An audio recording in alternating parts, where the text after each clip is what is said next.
기백리 전원주택 인터뷰 Q&A를 시작하도록 하겠습니다. 첫 번째 질문인데요. 이곳 전원주택으로 이사 오시기 전에는 어디서 거주하고 있었나요? 네, 저 화성 동탄 신도시 네. 영천동에 있는 39평 아파트에 살았습니다.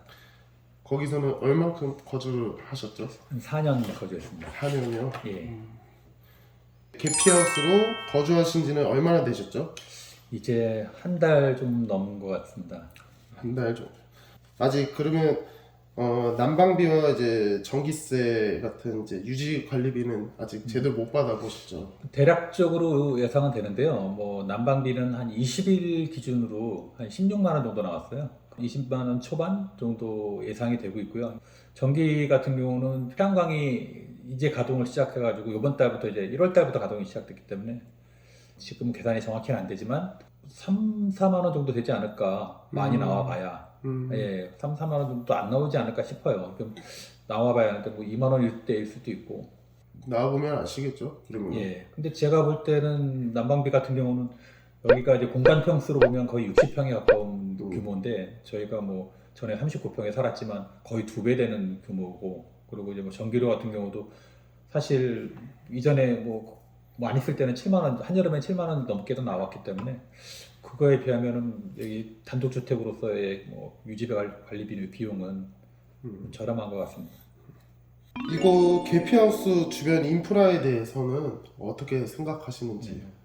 사실 뭐 이렇게 여기에 입주했다라는 것은 그만큼 여기 관련된 인프라에 대해서 많이 고민하고 검토하고 좀 확인하고 했던 건데, 저희가 이제 전원주택을 고를 때 중점적으로 봤던 것 중에 하나가 이제 기본교통, 공공교통 이런 것들이었습니다. 그래서 이 혹시라도 자가용이 이제 안 될 경우에 공공 버스라든지 뭐 전철이라든지 이용할 수 있는지 여부와, 그리고 뭐 저렴하게 뭐 시내 접근성이 뭐 가능한지, 그리고 이제 면사무소 위치라든지 경찰서라든지 소방서, 그리고 이런 그 주변 뭐 편의점이라든지 마트 이런 것들에 대해서 한번 확인을 했거든요. 근데 이 흥천면 쪽은 농촌 분위기가 물씬 풍기는 지역인데도 불구하고 상대적으로 이 시내 접근성도 굉장히 좋았고, 뭐 길마다 뭐 신호등도 거의 없이 원형 교차로로 되어 있으니까 시내까지 가는 길이 그렇게 지루하지도 않고 막히지도 않고 너무 좋더라고요.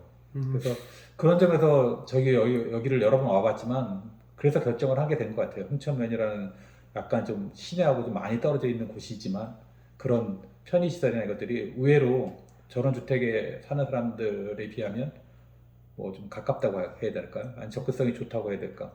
예, 그래서 막 버스는 뭐 많지는 않지만 그래도 있으니까 시간표를 이용해서 활용할 수도 있고, 예, 그런 것 같습니다. 개피하우스에서 가장 좋았던 것이 있다면 무엇이죠? 뭐 아마 이전에서 다른 분들도 많이 얘기했을 것 같은데요. 일단은 뭐 첫 번째가 디자인이겠죠. 뭐 디자인 같은 경우는 그러니까 여자들이 좀 선호하는 디자인이라고 해야 될까요? 뭐 어쨌든 한눈에 딱 봤을 때 세련되고 뭐 좀 멋지다라는 느낌이 딱 들고, 그리고 리드에서도 이제 아마 좀 신경 썼던 게 조명인 것 같아요.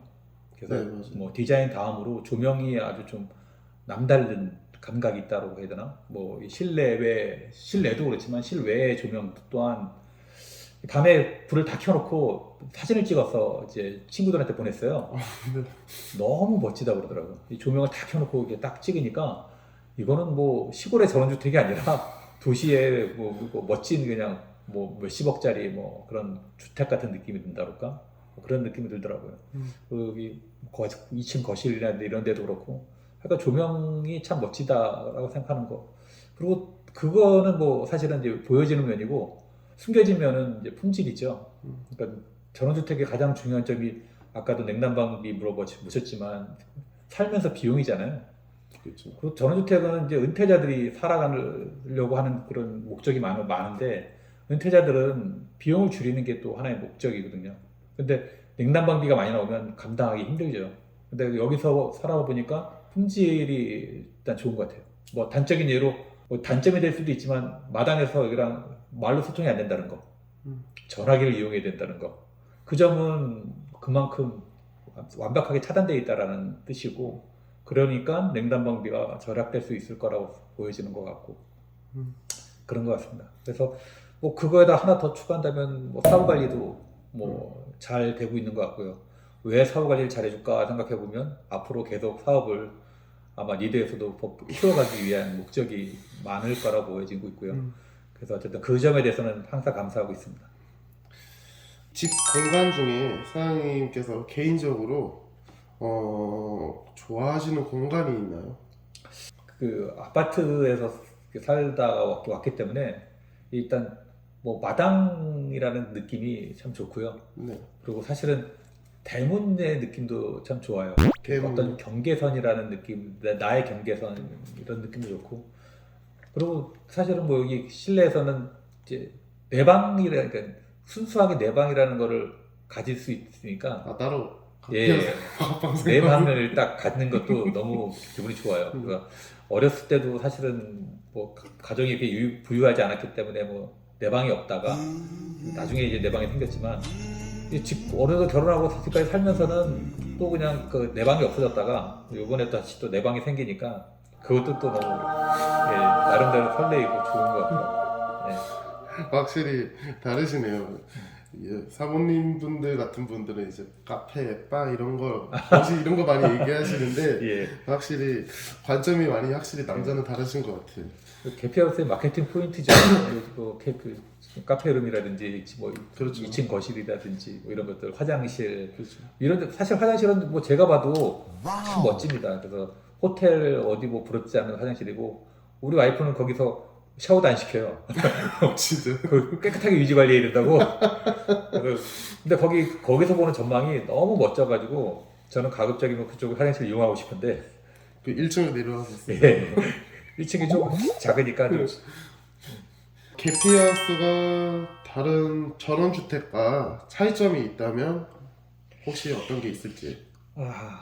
아까 뭐 제 장점 뭐 얘기했던 거랑 좀 약간 좀 뭐 비슷한 것 같은데 일단은 이 단지형 전원주택이 저도 이렇게 사실은 이렇게 뭐 개피하우스가 이렇게 다 이렇게 구성하는 것들이 이렇게 저 많이 보진 못했어요. 이런 식으로 지어지는 것이 두 채, 세 채, 뭐 조그맣게 지어지는 경우는 종종 있지만 이렇게 뭐 20몇 가구가 이렇게 한꺼번에 지어지고 뭐 이렇게 되니까 그 개피하우스가 그런 점이 되게 좋은 것 같아요. 이렇게 그 많은 집을 이렇게 그 한꺼번에 지으니까 그 품질 관리라든지 어떤 규격이라든지 이런 것들이 뭐 남들에 비하면 큰 장점인 것 같고요. 예. 그리고 뭐 이 지역에서 사업을 하시니까 아무래도 뭐 아무래도 좀 여러 가지 사후 관리도 이렇게 좀 더 잘 되는 것 같고. 저희가 여기서 일하려고 다 여주로 왔습니다. 그리고 여주를 벗어나지 않으려고 예. 여주에서만 공사를 하려고 하고. 예. 저는 진짜로 기회가 되면 홍천 면장이라든가 뭐 여주 시장님한테도 이렇게 그 전원주택을 이렇게 하시는 사업 하시는 분들을 특혜를 많이 줘야 된다고 생각해요. 왜냐하면 이제 지방 같은 경우는 그 뭐 사람들 유치하기 위해서 많은 지원금을 하거나 집을 지어주기도 하고 막 그렇게 하잖아요. 그렇죠. 보조금도 주고. 하지만 뭐 이렇게 자발적으로 오게 만들잖아요. 니드 같은 경우는 집을 이쁘게 져줘서 사람들이 살기 좋게 해서 사람들 유치하는 거니까 도시에 있는 사람들을 끌어들이는 거니까 제가 보기에는 솔직히 표창장이라도 줘야 되는 거 아닌가. 예. 그래서 기회가 되면은 진짜 뭐 윗분들 만나면 꼭 얘기하고 싶더라고요. 몇몇 분 같이 이야기하시는 분들이 있어요. 예. 마음이 잘 맞았으면 좋겠어요. 예. 아니 제가 볼 때는 그게 맞지 않아요? 저는 솔직히 지금 시나 이런 데서 돈 들여가지고 막 사람들 막 끌어들이려고 무슨 보조금 주고 뭐 주고 하지만 그렇게 할 필요가 없는 거잖아요. 집 이쁘게 져주면 잘 와서 사니까. 그렇죠. 이 단지 가로등 같은 거 좀 면장이 조금 도와줬으면 예. 저희는 그런 생각을 하거든요. 가로등이 이제 등불이 좀 그래도 오가는 길에 저희가 그게 없어갖고 제일 밑에 라인들은 이제 태양광 그걸 일부러 해놓은 거거든요. 예. 근데 그걸로는 아무래도 조금 한계가 있으니까 좀 예. 하시라고. 유튜브에 보면 그게 가끔 나와서 분쟁이 되는 경우가 있더라고요. 있어요. 그 원주민들하고 원주민들은 이제 농사 짓는 사람이 많다 보니까 농사 하는 데는 이 가로등이 별로 이렇게 안 좋은가 봐요. 네. 뭐라 그럴까 뭐 생육이 조금 좀 불안정해진다거나 뭐 그런 것 때문에 분쟁이 좀 있다 그래서 가로등 설치가 그냥 마냥 쉽지만은 않다고 생각은 하고 있거든요. 근데 지금 여기는 뭐 니드가 조명을 기본 배려를 해줘서 또 태양광 가로등이 다 새벽까지 아니 아침까지도 켜 있으니까 네. 예, 뭐 크게 뭐 아쉽진 않더라고요. 다음 이제 예비 건축주분들이 전원주택을 생각하시는 분들께 전해주고 싶은 말이 있다면 여기가 이제 얘기가 많아지는 부분인 것 네, 같아요. 네. 네, 저는 솔직히 많은 생각을 하고 또 이렇게 두려움과 설렘과 여러 가지를 가지고 이렇게 전원 생활을 시작을 했지만 지금 얘기하다 보면 특히나 이제 뭐 서울에 사는 이제 저희 뭐 이제 친구 같은 친구들하고 이제 얘기하다 보면 다들 그냥 틀에 박힌 단점들을 얘기해요. 그러니까 뭐, 야, 거기 너무 외로워. 야, 거기서 뭐 하면 병원 가기도 힘들고, 야, 그 나이가 먹을수록 병원 근처에 살아야 돼. 이런 얘기를 해요. 근데 저는 이제 어차피 시대는 계속 바뀌어 나가는데, 앞으로 5년 후, 10년 후, 15년 후 이렇게 지나고 이렇게 본다면, 결국에는 문화 자체가 아파트 문화는 이제 피크가 되고 이제 주택 문화가 오히려 이제 다시 올라가는 형국이 될 것 같아요. 뭐 일본 같은 경우도 아파트 수가 별로 안 되고 주택 수가 더 많아지고 있고 뭐 유럽 같은 데도 보면 주택이 꽤 많아요. 그게 이제 어떤 문화가 바뀌는 것들인데 사람들이 자기가 할 수 있는 공간들을 소중히 하거든요. 그리고 소확행이라고 해서 내가 길러서 뭔가를 얻을 수 있는 것들 뭐 목공을 한다든지 뭐 아니면 텃밭을 한다든지 이런 거로 인한 행복을 많이 느끼게 되거든요. 젊을 때는 뭐 출퇴근 때문에 도시에서 바쁘게 살아야 되고 친구들도 많이 만나고 술도 많이 마시게 되지만 요즘은 벌써 코로나 시대가 되면서부터는 그런 모임도 많이 급감을 했고 그런 모임도 더 줄어들고 있고 앞으로는 더더욱 집안에서의 생활이 많아지기 때문에 이게 집안 공간에 넓은 게 난 꽤 좋은 것 같아요. 자유롭고. 그러니까 솔직히 뭐 아파트에서 이런 평수는 꿈꾸기도 어렵고 그렇죠. 그리고 이게 은퇴하고 나면 결국에는 쓸 돈이 많이 필요하잖아요. 쓸 돈이 많이 필요한데 서울에서 비싼 아파트에서 그걸 깔고 있는 것보다는 노후에는 그거를 이제 현금화해서 좀 더 이렇게 쓸 수 있는 쪽으로 생각한다면 전원 생활이 정답일 것 같고 결국 인구 변화, 뭐 환경 문제, 뭐 이런 것들 때문에 결국에 계속 세금 많이 내던 저희 이제 사람들은 은퇴를 하고 이제 50만, 40만, 30만 세대들이 계속 사회에 진출할 때마다 결국 세금 내는 사람들은 줄어들게 될 거고 그런데 노인들이 많아지고 이렇기 때문에 이제 세금이라든지 이것도 계속 올라갈 거고 그리고 요즘도 뭐 물가가 인플레이션 압력이 굉장히 크지만 물가도 계속 올라가기 때문에 결국엔 이 에너지 비용이라고 하는 것들도 무시 못 하거든요. 그래서 이 전기 같은 것도 일본 같은 경우도 한 2배 정도 되듯이 우리나라도 이제 전기 값도 이제 올라갈 예정인데 자동차는 이제 전기 자동차 시대가 되고 있잖아요. 앞으로 5년 후부터는 이제 생산부터가 단종이 되기 시작해가지고 10년 후에는 거의 대부분의 국가가 내연기관을 거의 생산을 못하게 되는 상황이 돼버리기 때문에 전기차 시대로 간다는 게 확정적이고 만약 전기 자동차를 충전하려면 도시에서 충전하려면 그 누진제나 이것들도 그렇고 우리나라 1000만 대 가까운 자동차가 전부 다 전기 자동차가 된다면 이 전기료는 얼마나 더 올라갈지도 알 수 없고요. 사실은 뭐 그래서 저는 이제 앞으로는 저희도 지금 3kW 기본 태양광을 쓰고 있지만 전기료가 더 올라간다면 전기 자동차가 더 이제 활성화돼서 우리도 전기 자동차를 사게 된다면 태양광 3kW를 하나 더 설치해서 그걸로 전기 자동차에 충전하고 그리고 밤에는 그 전기를 빼서 쓸 수 있는 또 그 전기를 이제 밤에는 쓰고 낮에는 충전하고 보통 낮에 다닐 수도 있고 그런 식이 되면 아마 에너지가 거의 제로화되지 않을까 싶기도 해요. 제가 보는 관점에서 양쪽 6kW 정도면 뭐 가정집에서 쓰는 전기는 충분하지 않을까 생각도 드는데 그리고 도시에 사는 사람들은 재산세라든지 종합부동산세 그리고 뭐 각종 지역 의료보험, 진가보험 제가 볼 때는 뭐 생활비 그 유튜브에서 봤지만 농촌에서 생활비는 물론 뭐 100만 원 정도에서 살 수도 있지만 보통 150에서 200이면 충분히 산다고 얘기를 해요. 전원주택 같은 데서는. 근데 도시에서 살아가는 서울 생활자들의 30평대 기준으로 보면 250에서 350 정도. 그게 기본 생활비가 돼버려요. 그래서 저는 앞으로 장기적으로 보면 그러니까 은퇴 가까운 사람일수록 전원주택으로 많이 이렇게 좀 고민을 해볼 필요가 있다고 생각을 하거든요. 뭐 여기에 전원주택 단점, 교육, 뭐 이런 것들은 아직은 문제가 있기 때문에 뭐 자녀가 있는 사람들은 교육을 시켜야 되는 사람이 있는 사람들은 조금 불편할 수 있겠죠. 근데 은퇴를 앞둔 사람들이라고 자녀가 다 큰 사람들 그런 사람들이라면 제가 볼 때는 적극 추천할 만한 것 같아요. 네. 뭐 두려움 가질 필요도 없는 것 같고 물론 뭐 나홀로 전원주택 같은 경우는 좀 더 도전 정신이 필요하겠죠. 그렇죠. 예, 그러니까 전원주택의 단점 중에 하나가 이제 뭐 보안, 뭐 방법 문제라고 나오더라고요. 뭐 그런 건 없잖아요. 단지형으로 되어 있기 때문에. 그리고 고독함, 뭐 이 외로움 이런 것도 단점 중에 하나지만 이 단지형은 그런 게 없어요. 이웃들하고도 친하고 또 이웃들하고 어떻게 보면 교감하는 것도 너무 좋은 것 같고요. 이렇게 조금씩 배려해가면서 일하는 것도 너무 재밌는 것 같고, 예. 땅에 친목을 이제 만들어 보려고 열심히 막 땅을 파는데 옆집 형님이 와서 이거 흙 필요하냐고 흙이 좀 필요하다 그랬더니 포크레인으로 한 바가지 퍼다가 주시더라고요. 누가요? 여기 저기 지주 형님이. 네. 포크레인 이야기 나와서 깜짝 놀랐네. 포크레인이라고 해야 되나? 뭐, 네. 뭐 이런 거 있잖아요. 네, 그래가지고 있어요. 한번 퍼주셔가지고 갑자기 그냥 일이 되게 편해졌죠. 그런 것도 그렇고 아까 뭐 잠깐 뭐 쓰레기장 얘기도 했지만 누군가 한 사람이 가로발을 다 대고 또 거기에다가 합판을 대고 또 그전에는 거기다 누가 청소를 해놓고 고양이들이 이렇게 막 들어와가지고 막 다 찢어놓더라고요. 네. 종량제 봉투를.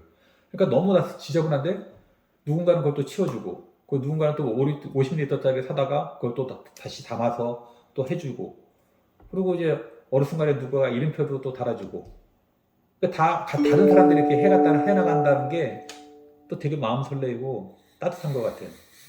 그리고 이 뭐 아랫집 같은 경우는 뭐 팀장님도 잘 알다시피 외국인 노동자들한테도 이렇게 열심히 뭐 과일도 깎아다 주시고 뭐 과자도 갖다 주시고 음료수도 챙겨주시고 그런 거 보면은 진짜 그 감동스럽다랄까? 약간 감동스럽더라고요. 삶의 낙이라고 하시면서 주더라고요. 예. 근데 그런 이런 전원주택 사는 사람들이 마음이 따뜻한 것 같아요. 네. 예. 좋은 분들이 아니 많이 근데 오셔갖고. 저는 여기 사실 이 마을을 대표하시는 대표님 같은 경우도 그런 분이 없으면 사실 여기 원주민들하고 교류 문제라든지 여러 가지 맞아요. 것들을 해결하기가 좀 불편하거든요. 근데 그런 분이 있어서 마을을 대표해서 어쨌든 뭐 정부에서 돈 받는 것도 아니실 텐데 어쨌든 이렇게 뭐 중개도 해주시고 뭐 마을에서 뭐 좋은 상품 나오면 또 이렇게 소식도 알려주시고 또 문제가 생기면 또 같이 또 풀어주시기도 하고 뭐 그런 분도 있으니까 또 그런 분들은 좋고 어떤 분이 보니까 또 약사님이 또 계셔가지고 약사님은 또 이 연휴 기간에 혹시라도 비상사태가 생기면 적극적으로 도와주겠다고 뭐 그렇게 얘기해 주시고 그러니까 참 좋은 것 같아요. 다양하시죠. 예. 약사분도 여기 흥천면에 뭐 그 무슨 의원 생긴다 그래갖고 예. 예. 거기다가 약사 그쪽으로 옮길까 이야기를 많이 하셨는데 누가 먼저 자리 잡았다 그래갖고 그 생각은 이제 무산됐는데 예. 막 잘 챙겨주세요. 저희가 거기서 가끔 일할 때도 막 이제 소화제나 뭐 이런 거 예. 챙겨주시고 막 하시더라고요. 마음 따뜻한 분들이 의외로 너무 많으셔갖고. 예. 근데 지금 사실 저도 이 유튜브를 많이 봤었는데 유튜브를 보다 보면 결정을 못 하게 돼요. 자꾸만 두려운 점들이 많잖아요. 뭐 전원주택의 하자, 문제점, 뭐 포기하는 이유. 그러니까 그 내용들을 가만히 들다 보면 자신이 조심해서 잘 고르고 지역을 선정하고 뭐 어떤 유형으로 하면 그 문제가 다 해결이 되는 거죠. 어떤 사람들은 이 집 뭐 냉난방비가 너무 폭탄이다. 그럼 집을 잘 짓는 곳으로 가면 되고 그리고 뭐 자기네 그 상권이나 뭐 편의시설이 너무 멀다. 그럼 그 근처에 있는 전원주택으로 가면 되는 거고 다 그런 내용들인데 너무 공포적으로 벌레가 뭐 엄청 뭐 문제가 되는 것처럼 그리고 또는 진짜 냉난방비가 엄청 폭탄이 되는 것처럼 또 하자가 뭐 엄청 많은 것처럼 그렇게 막 그 유튜브가 방송이 되니까 로망이 막 겁이 나서 못하는 거죠. 난 이거 한번 해보고 싶은데 비 오는 날 마당에서 맥주 한잔 마시면서 비 구경하고 싶은데 이거 포기해야 되나? 근데 저는 죽어가는 사람들이 하는 말들이 되게 의미심장한 말들이 많은데 그분들이 하는 말 중에 그게 있어요. 하고 후회하는 건 없다. 안 하면 후회하는 게 있는데 하고 후회하는 건 거의 없다고 그러더라고요. 그 얘기는 이게 로망을 하고 생각하고 자기가 하고 싶은 일이 있으면 해봐야 된다고 생각해요. 저도 이 전원주택이라는 것을 할 수밖에 없는 게 이거를 하면서 하고 싶었던 일이 너무 많은데 그걸 전부 다 포기하고 싶은 마음이 안 생겨서 그 두려움을 가지고 사실은 시작을 했는데 막상 해보니까 내가 괜히 너무 두려워했구나. 아, 사실 그 건축 횡포 부리는 건축가들 많잖아요. 그 건설하는 사람들. 와, 그거 두려워서 뭐 집을 지으면 10년이 늙을 거다. 그리고 뭐 하자 관리도 안 되고 뭐 연락 두절되고 뭐 비용은 비용대로 더 들어가고 막 소송전 벌어지고. 근데 살아보니까 저도 그 괜한 두려움이 너무 많았다는 것들이 좀 있더라고요. 그래서 아마 이제 이런 것들을 유튜브를 보시고 뭐 이런 것들 생각하시는 분들이 있다면 어쨌든 그 단점들을 잘 생각해서 결정을 하시되 뭐 그렇게 크게 갖지 말고 단지 미래에 계속 이 사업을 할 수 있는 회사, 꾸준히 관리가 되는 회사를 선택해서 저는 그래서 처음에 사실은 뭐 여기 리드보다도 그냥 공간 제작소나 이런 데서 뭐 지어볼까 생각했었어요. 하도 두려움이 많아서. 근데 거기는 집만 가지고 짓는 곳이다 보니까 맞아요. 뭐 마당 같은 조경이라든지 거나. 예, 뭐 주변이라든지 이런 것들에 대해서는 관리가 안 되니까 그것도 부담스럽더라고요. 그래서 사실은 여기 뭐 리드는 땅부터 시작해서 토목공사, 뭐 조경 그리고 기본적인 뭐 여러 가지 세팅되는 거 다 해주시니까 아파트처럼 쉽게 들어오면서 또 그렇다고 해서 또 많이 정형화되느냐? 아니 그거 자체나 우리가 싱크대를 확장해 달라 그러면 싱크대도 확장해 주시고 또 이건 이렇게 드레스로 만들어 달라면 드레스로 만들어 주시고 또 이렇게 해달라면 다 해주시니까 자기가 이제 원하는 쪽으로 잘 맞춰서 하면 좋을 것 같아요.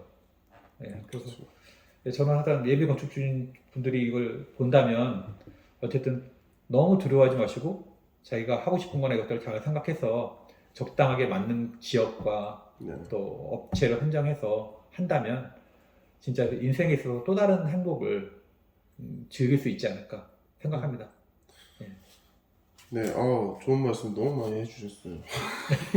말이 좀 네, 많은 거. 좋은 영상이 나올 것 같아요. 근데 아직 끝나진 않았습니다. 예. 미래 10년 후에 본인에게 조금 뭐 어떤 모습으로 달라져 있을 건지, 이제 정년도 이제 거의 예. 이제 끝나가는 걸로 알고 있는데, 그때도 이제 일단 여기서 생활을 하실 거잖아요. 예. 그러니까 이제 전원주택에서 살고 있는 나의 10년 뒤에 이제 미래의 모습. 네. 예. 저는 여기서 내 나름대로 계획은 한 30년 정도 건강하게 뭐 잘 살다가 그다음에는 뭐 실버타운 들어가서 뭐 5년일지 10년일지 모르겠지만 거기서 해주는 밥 먹고 그냥 산보하면서 뭐 편하게 뭐 살아야 될 것 같고 그리고 이제 아프면 요양병원이나 뭐 요양원 같은 데 가서 이제 마지막 이제 거기까지 생각을 하세요. 그래서 그런 인생의 스케줄을 가지고 저 네. 살고 있거든요. 네. 너무 좀 미래지향적이라 좀 그렇긴 한데 제 성향이 조금 걱정을 많이 해서 이렇게 준비하는 스타일이라서 전쟁 준비부터 시작해서 이 얘기도 해야 되는데 네. 왜 여주를 선택했느냐? 네. 그럼 여주는 서울에서 거리가 거의 지금 60km 이상 떨어져 있잖아요. 근데 이제 사실 서울은 장사정포에 사정거리에 들어가기 때문에 전쟁 나거나 그러면 제일 타겟이 돼요. 네. 장사정포 막을 수도 없고 어쨌든 포의 사격권에다가 만약에 핵폭탄을 터뜨린다면 여주가 가깝죠. 서울에서 터뜨리지 여주에 터뜨릴 일이 없거든요. 네, 그렇죠. 여주는 농촌지대라 여기는 터뜨릴 일이 없어요. 그렇죠. 그리고 거리가 충분히 멀어서 문제가 없고 뭐 사실 해수면이 상승한다고 그러잖아요. 이 해수면의 상승은 당장의 문제가 아니고 앞으로 10년 후, 20년 후의 문제겠죠. 앞으로 10년 후에는 이렇게 달의 영향이라든지 몇 가지 영향이 더 온난화 플러스 돼가지고 해수면이 몇 미터 올라간다고 돼 있어요. 그래서 10년 후에는 급격히 올라간다고도 돼 있고 그런 과학적인 얘기들이라서. 근데 그래서 일부 해외에 있는 도시들은 뚝방을 쌓고 뭐 이렇게 미리 대비를 하고 있고요. 아마 이제 부산이나 이런 데도 아마 좀 더 높여야 되지 않을까 싶은데 기상재해라든지 뭐 이런 지형 변화 이런 것들에 대해서도 여주 쪽이 지금 중간이잖아요. 산악지대도 아니고 낮은 저지대도 아니고 그렇죠. 홍수 날 일도 없고 그렇죠. 그리고 어쨌든 뭐 여러 가지 재난에 무난할 것 같은 생각 때문에 사실 여주를 선택한 이유 중에 하나이기도 해요. 계산은 다 되셨구나. 너무 미래지향적이라서 좀 그런데 네. 저는 지금 또 친구들이나 뭐 얘기할 때 아파트를 하든 뭘 하든 저지대를 피해라. 항상 지형이 불안정하고 그리고 계속 폭우라든지 뭐 이상 기후도 계속 많아질 예정이기 때문에 뭐 식량난도 뭐 더 심해질 거고요. 뭐 여러 가지 일이 생길 거니까 거기에 맞춰서 집도 지형을 보고 골라야지 섣불리 이게 저지대나 고지대나 맞아요. 이런 거 하는 거 바람직하지 않은 것 같더라고요. 맞아요. 그런 말씀. 이쪽은 대부분 평야지대라 네. 참 그 편안한 것 같아요. 뭐 산불, 무슨 뭐 산사태, 뭐 여러 가지 물난리도 자유롭고 없어요. 예. 누가 그러더라고요. 물난리가 안 난다는 보장이 어딨냐? 그거는 지도 보면 딱 나와요. 팔당댐이 있고 남한강이 옆에 있고 이런 곳에서는 팔당댐이 범람하면 범람했지 여기가 범람할 수가 없거든요. 맞아요. 이 시대가. 그러니까 거기 그 지도 보면서 딱 보면 아 안정적인 곳이구나라는 게 딱 보이죠. 또 뭐 산사태가 날 일도 없고요. 뭐. 맞아요. 이게 여주는 앞산이 없어갖고 예예. 네, 높은 산이 없다는 말이죠. 그래서 예예. 이곳은 그래서 이제 단점은 솔직히 이제 안개가 여기 이 지역은 잘 예, 맞아요. 예. 이제 그거는 이제 강이 예 강이 네, 있으니까. 강이 예. 있고 여주는 유일하게 보가 네 개가 있어갖고 예. 예, 그 주위로 많이 끼더라고요. 예. 그거 말고는 이제 다른 데 비가 오는데 여긴 덜 오고 예. 예, 보통 이제 서울에서 사는 사람들이 전원주택 부지로 양평을 많이 가잖아요. 그렇죠. 예, 맞아요. 예, 근데 양평을 가보면 산악이 많아요. 높아요. 산지들이 많아서 경치도 좋고 뭐 조망권도 좋고 다 좋아 보이지만 여러 가지 단점들이 또 있어요. 오르막길 내리막길이 너무 많아서 눈 오면 막 난리가 나는 것도 있고 그리고 해가 빨리 떨어져서 좀 이렇게 태양 그 뭐라 그러죠 햇빛을 받는 그런 시간도 짧은 데는 또 엄청 짧고 막 동해안 같은 경우는 뭐 한 2시간밖에 해가 안 들어가는 것도 많고 그래서 좀 마을 이루기도 어렵고 조금 뭐 이렇게 경사도가 너무 심해서 이 땅이 이게 안정적이지가 못해요. 뭐 집을 짓는 분들은 잘 아시겠지만 축대를 쌓고 집을 이제 올릴 때도 이 축대가 너무 높아지면 이 축대에서 또 이 집을 또 멀리서 져야지 안정적이잖아요. 또 너 바싹 붙이면 안 되고 그런 것들도 있고 그래서 이 땅을 원래 그 절개지나 이것들을 이 집을 짓는 사람들한테는 좀 별로 이렇게 바람직하지 않은 곳 중에 하나거든요. 근데 보면은 막 축대를 뭐 거의 뭐 2, 3m 이상씩 막 쌓으면서 막 깎아서 짓는 곳들이 양평에는 많이 있거든요. 차로 올라갈 때는 겁이 날 정도, 남자들도 겁이 날 정도로 급경사를 밟고 올라가는 경우도 허다하고. 예, 그래서 양평을 한참 돌아다녔지만 결국 양평을 포기하고 여주로 왔습니다. 양평도 전원주택 진짜 많죠. 네. 저도 그렇게 저희도 그쪽에서 집을 몇 개를 해봐서 저희는 지평을 많이 갔거든요. 예, 지평마도 저도 많이 가봤어요. 네, 거기 단지가 저렴하고 커갖고 예, 네. 역도 있고. 꽃반들 마을인가? 여기 엄청 크게 한 50채 단지씩 이렇게 있는 데가 있어요. 아, 예, 예. 저도 가봤어요. 아, 그래요. 1단지, 2단지 해갖고 저희가 그 중에 하나 이제 집을 이제 지었었는데 높더라고요. 겨울에 어떻게 올라가나 싶을 정도로. 저희도 한번 난감했던 것 같아요. 막 경사도가 너무 심해서 야 이거 진짜 눈이라도 좀 오면 어떻게 다니나 걱정되더라고요. 그 조망권은 좋다고 볼 수 있는데 조금 그런 단점들이 있고 또 길들이 사실 여기는 길이 편안하잖아요. 이 정도는 예. 괜찮은 편이죠, 진짜. 대부분 직선기로 돼 있고 뭐 경사도도 그렇고 뭐 근데 그쪽 같은 데는 뭐 길들이 너무 복잡하고 내비 없으면 가기도 어려울 정도로 어려운 데다가 전원주택이 뭐 녹록길 지나가는 게 전원주택도 많아가지고 녹록길 같은 데 빠질까봐 걱정되더라고요. 그래서 어쨌든 여기는 지림로도 넓게 돼 있어서 저희 와이프하고도 어쨌든 뭐 이런 지림로가 이제 뭐 마음에 들어 했었죠. 일단은 네. 이것도 얘기가 또 3,000% 많이 흘렀네. 아니 바쁜 시간 와중에 일단 시간 내주실 때 감사합니다.